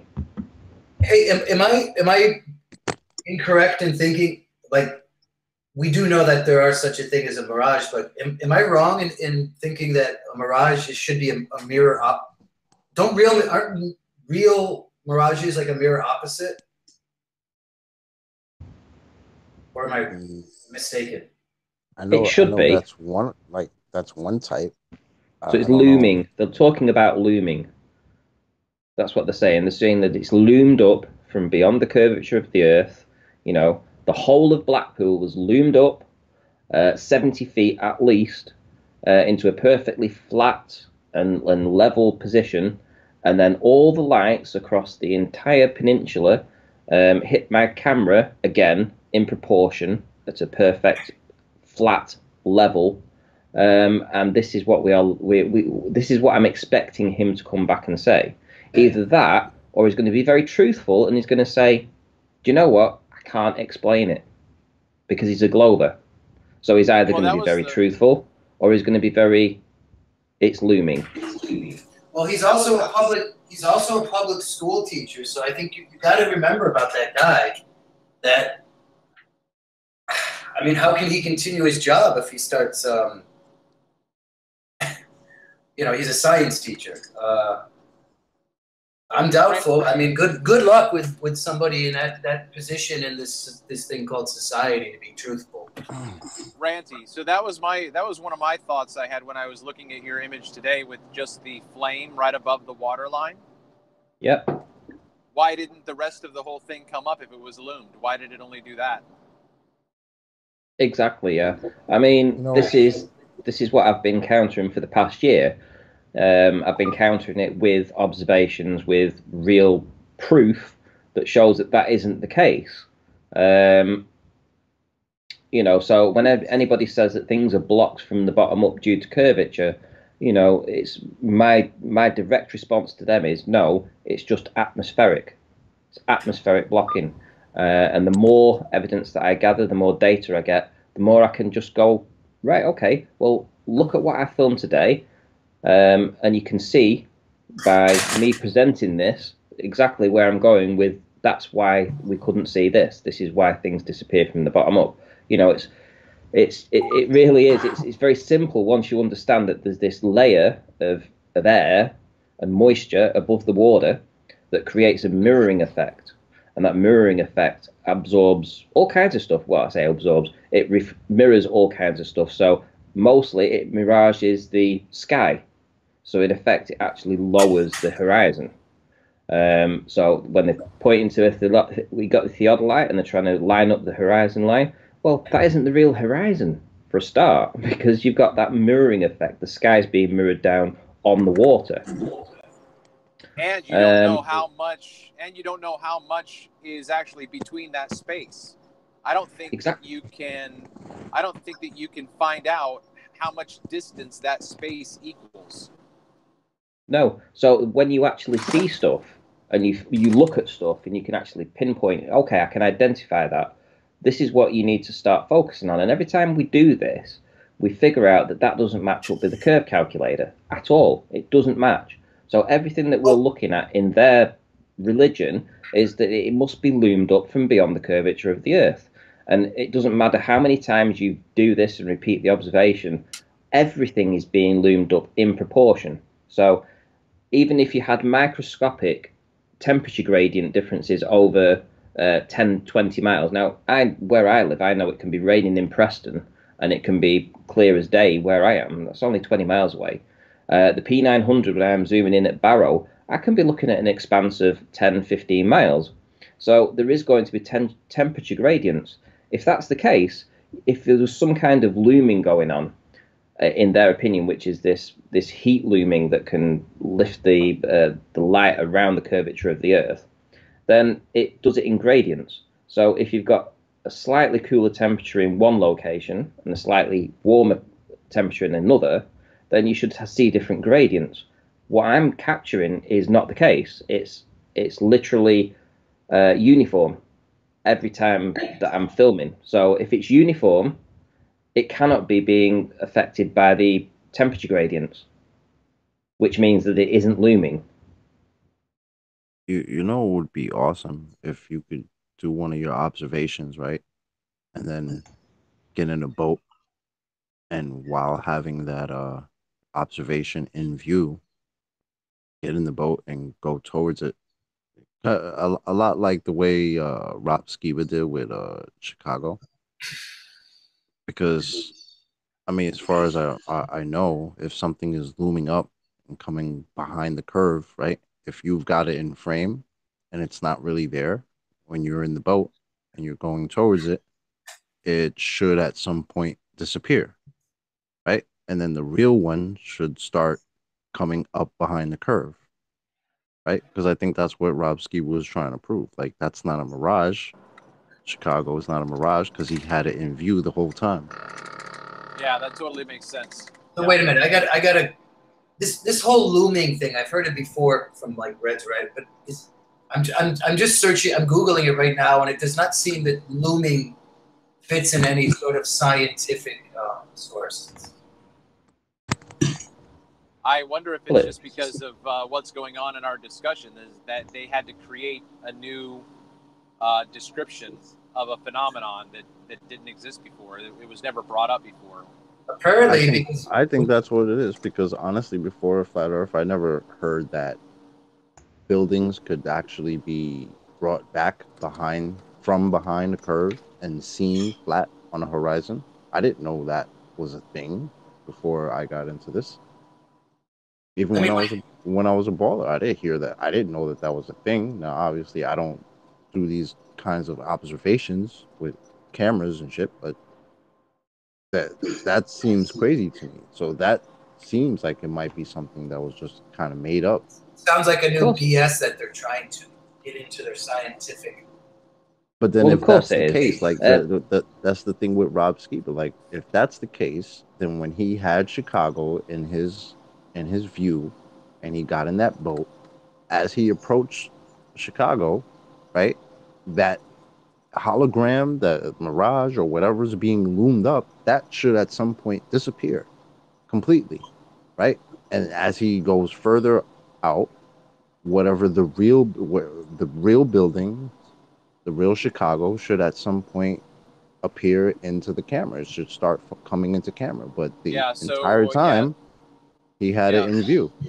So what you're talking about, Chocolate, is exactly the same thing that on the opposite side is you're simply applying logic to the construct that they're presenting. But from what I understand is that there's no basis for the looming principle. It's just simply the bullshit that comes out of their mouth when you say, what about this? And they just bullshit right then and then. Like, where were you last night? And I'm not going to tell you that I was out gambling or doing whatever. So then I just start bullshitting and spinning something that just doesn't make sense. And so then I go, well, wait a minute. If you were there at 2:00 in the morning, then how come you were, you know what I mean? So the whole looming thing is just a thought of explanation. It has no basis. There's no experiment. There's no justification. They don't have any documentation of it. Yeah. It's complete bullshit. So looming is the new gravity. Nathan, am I presenting? Because I just want to try and fallacy. Right. Well, let me know when I'm presenting, guys. Because I can't see the YouTube chat, and I don't think Nathan's there. But if I am presenting, you know, I'll talk you through what essentially is happening. I can see an image. I see an image. Am I on YouTube? I think we're still on YouTube. I think still Nathan on the right tower. Am I being presented now? Yeah. Yeah, but it's a tower. It looks like. Yeah, that's fine. Yeah, that's fine. Okay. Right. Well, what we're looking at, obviously, when you look at Blackpool Tower, for instance, when it comes up now. So let me pause this. Right. The height of the bottom of the tower that's lit up. So I think it's 120 feet. I'm pretty sure that it's 120 feet tall. Is the tower ballroom. Conveniently, that is where the curve calc should be from this distance, right? So when you look at the base of the tower, right, this base here, that is where the curve calcs say I should see curvature. Well, anything below that I shouldn't see, right? So the fact that I'm seeing these street lights down here, and obviously I zoom into the concert, and in a moment I'll see the Ferris wheel, all this should be gone. Shouldn't see it, right? And you know what? I was going to say one thing. If this was daytime, I bet you would see those steps. Yes, but in daytime you get that refraction. It would depend on the atmosphere, wouldn't it? Yeah, and at nighttime it settles down, so you don't get that distortion. Yeah. So when we see the concert that goes off and plays here underneath this part here, we'll see the concert playing there, right? Everything. If this is all being loomed, right, if all the bottom stuff is being loomed, right, now I'm looking at the Blackpool Tower and I'm seeing that the Blackpool Tower is in proportion.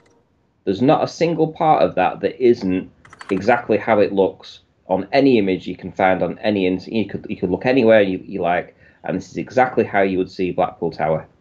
So there's no cut, right? So if this is being loomed up and then you've got this cut-off point where it meets reality, so this would be reality, obviously. We haven't got that cut. So essentially, that means that not just these lights at the bottom, but also the entirety of the tower to the very top is all being loomed up. Everything is being loomed up. And when we get to the Ferris wheel, this is the killer. Look at this. Do you believe that is this light? What you're looking at now is that Ferris wheel, do you believe that that is being loomed up around the curve? Look at all the lights going off on it. Look at it. It looks like a firework, but anyway, I'm just saying it's a firework. Yeah, but could you imagine? It's being loomed up perfectly with the lights completely in function. No, you can't let these asshats in this looming thing. I'm sorry, there's no. I just looked looming. There's no. It's in no scientific context. It's like, looming about like a shady character. It's like, it's doom and gloom. Same like gravitas, gravity, looming. What's with all this death, negative, dark terms they keep coming up with? Looming, gravitas, gravity. And with that, I'm going to say first and foremost a huge, massive, enormous thank you to all of the live audience for tuning in and hopefully sharing this debate. And of course, a massive thank you to all of the debating panel for holding down the fort while I tried to get the computer to crash. And of course, making the debate possible. So with that, I've been Nathan Oakley, and I'll see you all in the next video. Oh, what a day! What a lovely day!